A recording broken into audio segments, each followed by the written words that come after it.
and it's a question many of you might have as well, is when it comes to the Western Hemisphere, the single most serious threat to the United States from the Western Hemisphere is from transnational terrorist criminal groups, primarily focused on narco trafficking, but they're in all sides businesses as well.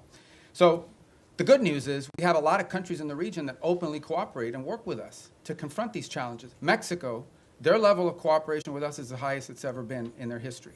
Throughout Central America, for the most part, except for maybe Nicaragua and to some extent Honduras, we've had great cooperation from Ecuador, from El Salvador, from Ecuador being in South America, but across the Pacific coast where we're also undertaking efforts.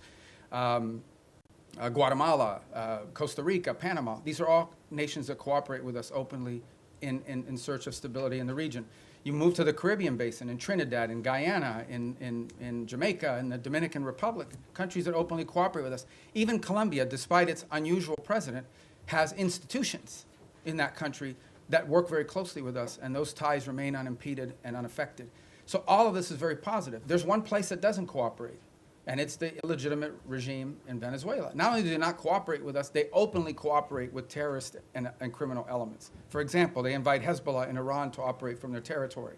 But they also allow the ELN and the FARC dissidents not just to operate from inside of Venezuelan territory, to control Venezuelan territory, unencumbered, unimpeded.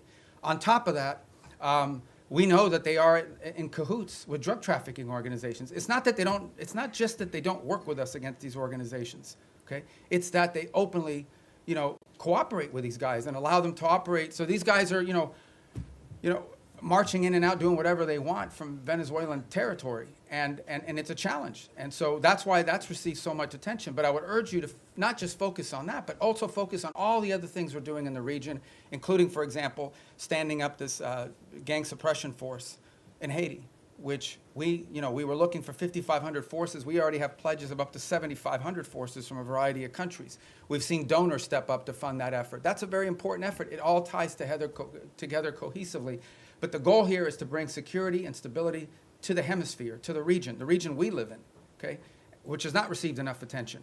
To bring the elements of American power to achieve that, to do it in partnership with as many countries as are willing to work with us in that regard.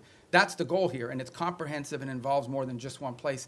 What makes Venezuela stand out is that the regime there actually cooperates with the terrorists.